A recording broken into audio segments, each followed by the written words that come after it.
Yang menjelaskan kepada kita, selalulah bersyukur, selalulah lihat orang yang di bawah kalian, maka kalian akan bersyukur, karena itu akan menambah nikmatnya Allah.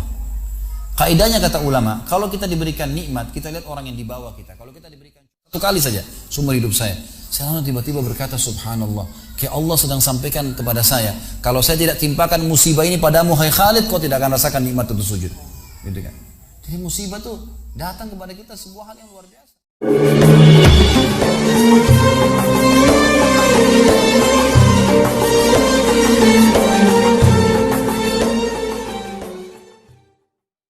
Sedikit saya ingin jelaskan konsep syukur di sini teman-teman sekalian. Ada hadis Nabi SAW yang menjelaskan kepada kita, selalulah bersyukur, selalulah lihat orang yang di bawah kalian, maka kalian akan bersyukur, karena itu akan menambah nikmatnya Allah.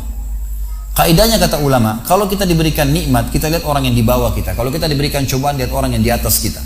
Contohnya, kalau kita masih pakai sepeda teman-teman sekalian, jangan lihat orang yang pakai motor, kita tidak akan pernah bersyukur. Syukuri sepeda, Allah akan pindahkan ke motor. Kita lagi naik motor, jangan lihat orang yang punya mobil, kita tidak akan bersyukur, lihat orang yang naik sepeda. Kita punya mobil satu tahun 2012, jangan lihat orang yang 2015, tidak bakal bersyukur. Syukuri yang ada. Kita pakai mobil satu, jangan lihat orang yang punya dua mobil, kita tidak akan bersyukur. Selalu lihat orang yang di bawah, kata Nabi SAW. Kita jalan kaki pun, naik sepeda ada orang jalan kaki, kita jalan kaki ada orang yang puntung kakinya, gitu kan? Lihat selalu orang yang di bawah, kita akan selalu bersyukur. Dan hanya itu yang Allah minta, syukuri, alhamdulillah, alhamdulillah, itu saja. Sebagian ulama salaf dari sahabat dan tabiin teman-teman sekalian, kalau lagi bergerak, bekerja, jalan, beraktivitas, lisan mereka kalau tidak lagi ngobrol sama orang, kalau bukan alhamdulillah, astagfirullah, dua saja. Syukuri nikmat Allah, bertobat kalau ada dosa. Ini dua kata kuncinya. Alhamdulillah, alhamdulillah, alhamdulillah. Terus astagfirullah, astagfirullah, astagfirullah. Terus begitu, berzikir kepada Allah SWT. Sampai dinukil Syekh bin Baz rahimahullah, seorang mufti Saudi yang sudah meninggal, asalnya dari Yaman tapi warga negara Saudi yang buta matanya. Beliau rahimahullah, kalau lagi terima telepon, dinukil oleh dari murid-muridnya, kalau lagi terima telepon, kalau beliau lagi dengarkan pembicaraan orang yang sedang mengeluh, beliau sambil berzikir. Alhamdulillah, alhamdulillah, alhamdulillah, subhanallah, alhamdulillah, la ilaha illallah, Allahu akbar, astagfirullah. Lagi berzikir, gitu kan? Kalau sudah saja beliau jawab. Jadi tidak ada waktu jeda kosong. Selalu berzikir kepada Allah Subhanahu wa taala. Jeda lampu merah teman-teman sekalian, berzikir kepada Allah, alhamdulillah, alhamdulillah, syukuri terlalu nikmat Allah. Karena ini passwordnya, ini kata kunci untuk bertambah nikmat. Dengan kalimat itu. Cuma sayangnya kita mau bersyukur, ya, kalau kita anggap itu nikmat. Saya menemukan penelitian saya pribadi di teman-teman di lapangan kita ini. Kenapa banyak umat Islam yang jarang bersyukur? Karena mereka mau bersyukur kalau yang sudah dianggap oleh dia nikmat. Kalau yang dia belum anggap nikmat, dia tidak bersyukur. Misal, targetnya mobil, Allah masih kasih motor. Dia tidak syukur itu motor. Kamu naik apa datang? Naik motor. Mana motor kamu? Itu tuh yang sudah butut, tuh sudah 5 tahun. Padahal motor ini sudah banyak ngantar dia kemana-mana. Gitu kan? Coba alhamdulillah di motor saya masya Allah berjasa. Insya Allah sebulan kemudian Allah ganti. Gitu. Syukuri dulu yang ada, gitu kan? Orang banyak mengeluh, tidak mau bersyukur karena dia belum anggap nikmat. Dia targetnya rumah besar, Allah masih kasih rumah kecil, tidak disyukuri. Ini rumah saya, tapi sering gini, tapi masih kecil, tapi masih begini. Ada orang subhanallah dari pertama ketemu sampai pisah semuanya keluhan. Istri saya begini, suami saya begini, pembantu saya begini, kerjaan saya begini, semua keluhan. Tidak pernah lisannya mengatakan alhamdulillah. Bagaimana Allah mau tambah nih? Gitu kan? Nggak mungkin. Baik, tingkatan manusia. Kalau kita diberikan cobaan, lihat orang yang lebih berat teman-teman saya. Kalau kita flu, ada orang flu dan demam. Jangan lihat orang yang sehat, karena kita tidak bersyukur, gitu kan? Atau kita tidak bisa sabar. Kalau kita flu dan demam, ada orang flu demam rematik. Kita flu demam rematik, ada orang stroke. Kita stroke, ada orang meninggal. Maksimal mati, gitu kan? Baik, ada orang yang lebih berat daripada kita, maka kita selalu bisa menjalani kehidupan, gitu kan? Harus begitu memang konsepnya. Dan kata para ulama, manusia ada 3 tingkatan. Tingkatan pertama, tingkatan orang yang paling bawah, bobrok sekali. Dikasih nikmat tidak pernah bersyukur, apalagi cobaan. Ini orang dari pertama ketemu sampai pulang tadi keluhan semua. Semuanya keluhan, tidak pernah lisannya bilang alhamdulillah. Bagaimana keluarga kamu? Istri saya cerewet, suami saya jahat, ini, kerjaan saya tidak baik, saya kerja begini. Padahal dia hidup nih, nafasnya masih masuk gratis nih, nafas. Padahal kalau dia sesak nafas, bayar tabung berapa juta tuh di rumah sakit. Masih bisa bernafas, tidak bersyukur kepada Allah SWT. Ini manusia paling bobrok. Apalagi kalau cobaan datang, flu satu kampung tahu dia flu tuh. Gitu kan. Ada golongan yang kedua, orang mukmin. Ini standar. Kata Nabi SAW, ajaban di amri mu'min. Sungguh mengagumkan perkara orang mukmin. Wala yakunu dzalika illa lil mu'min. Dan itu tidak dimiliki kecuali orang beriman. In asabahu sarra syakar wa in asabahu dharra sabar. Kalau dia diberikan nikmat dia bersyukur, kalau diberikan cobaan dia bersabar. Udah. Dan sabar ini teman-teman sekalian tangkap definisi dari saya. Sabar itu bukan elus dada duduk manis, salah. Indonesia suka itu sabar ya disuruh duduk. Bukan, salah. Sabar itu kata ulama adalah menerima takdir Allah lalu ikhtiar cari jalan keluarnya. Itu sabar. Kita bangun pagi sakit nih, flu.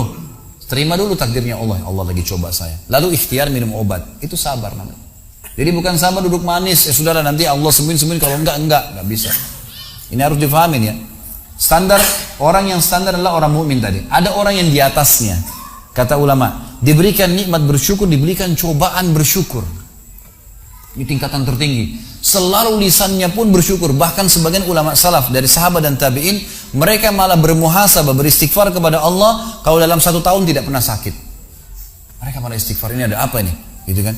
Karena Nabi SAW mengatakan kalau Allah cinta seorang hamba, Allah akan mengujinya. Karena kalau ujian datang tidak ada waktu untuk bermaksiat. Gitu kan? Mana ada waktu bermaksiat kalau lagi sakit, lagi ada cobaan, lagi ada utang banyak dipikirin, gitu kan? Gak ada waktu untuk maksiat. Tapi kalau lagi leha-leha, semuanya lagi ada, terbuka sekali itu syaitan. Dikipas-kipas sama syaitan. Ayo zina, ayo gini, ayo ke diskotik, ayo gini, buat ini, gak apa-apa nanti taubat. Ini digoda sama syaitan.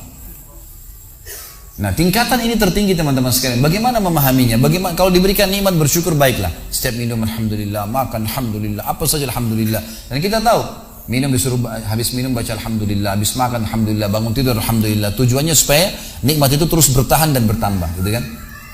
Baik. Kalau kita diberikan cobaan, bagaimana caranya bisa bersyukur? Ulama berikan gambaran dengan cara tadi menggunakan kaidahnya, membayangkan sesuatu yang lebih berat daripada itu. Misal, ini saya kasih contoh. Kalau ada seseorang pulang ke rumahnya, kemudian ditemukan rumahnya kebakaran. Apa yang harus dilakukan? Di dalam Islam teman-teman sekalian, kalau sesuatu sedang terjadi, kita dianjurkan untuk tidak bertanya kenapa terjadi. Sudah selesai, kata Nabi SAW, kalau terjadi sesuatu pada kalian, ucapkan qaddarallahu ma syaa fa'al. Allah sudah takdirkan, Allah berbuat yang dia mau. Sudah selesai, gitu kan? Kalau kita pulang ke rumah, ternyata rumah kita kebakaran. Yang kita harus lakukan dalam Islam, kata para ulama, tidak bertanya kenapa kebakaran, tapi solusinya. Apa jalan keluarnya? Baik, panggil tetangga, ambil air, telepon pemadam kebakaran, ikhtiar. Itu tugas kita. Kalau lagi datang musibah, kita ikhtiar, gitu kan? Sambil menikmati prosesnya. Ternyata rumahnya juga hangus, nggak ditemukan sedikit pun. Apakah dia masih bisa bersyukur teman-teman sekalian? Jawabannya iya, dengan sangat jelas. Dia bisa mengatakan alhamdulillah saya nggak di rumah pada saat itu. Kalau saya di rumah, saya ikut terbakar. Dan puncak daripada masalah kalau seseorang sedang ditimpa musibah teman-teman sekalian, kata ulama, adalah puncak mustajabnya doa. Puncak mustajabnya doa. Jadi kalau musibah sedang datang, itu luar biasa hubungan seorang hamba dengan Tuhannya. Allah ijabah doa-doanya itu. Apalagi kalau dia terzalimi, itu luar biasa. Kesempatan. Kenapa? Pas kena. Baik. Saya pernah punya pengalaman teman-teman sekalian. Waktu itu namanya manusia dicoba. Saya pernah ada cobaan, ada beberapa hal yang saya ingin bayar di Jakarta dan terlambat. Saya datang mau khutbah Jumat di masjid. Ini bukan masalah riya. Jadi antum bisa menceritakan sesuatu kalau bisa bermanfaat bagi orang dan kontrol masalah riyanya. Fa'amma binikmati rabbika fahaddits.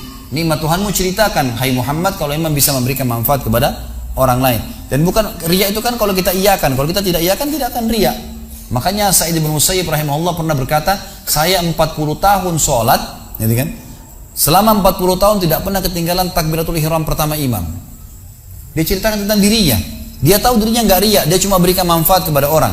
Sementara Nabi SAW mengatakan siapa yang bisa menjaga 40 hari saja, tidak kehilangan takbiratul ihram pertama imam Allah Akbar dan juga Allah Akbar, maka dia diselamatkan dari sifat kemunafikan. Selamanya nggak pernah dusta itu.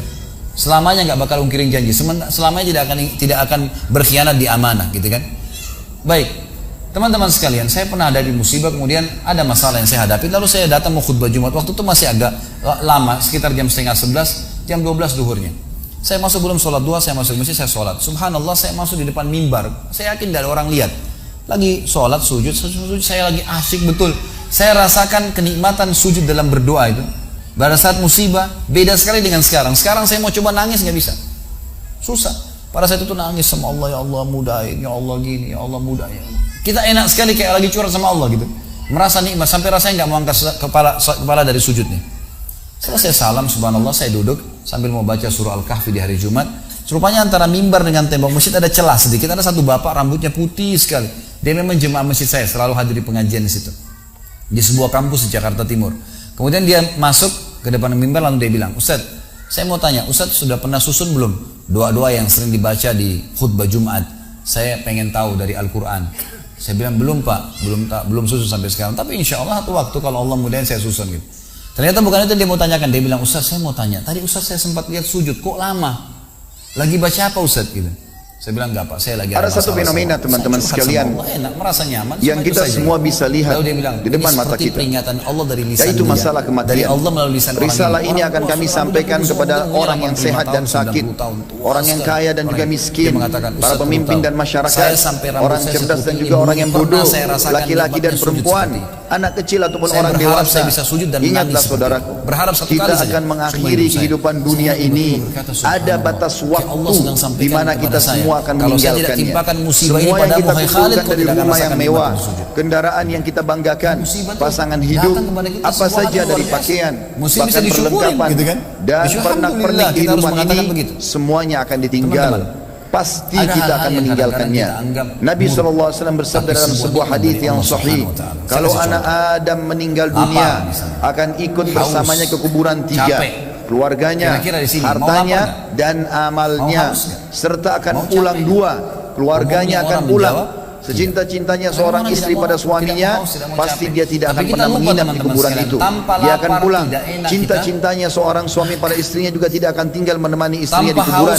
Orang tua dengan anak, teman dengan temannya, bawahan dengan atasannya, semuanya akan meninggalkan kuburan tersebut.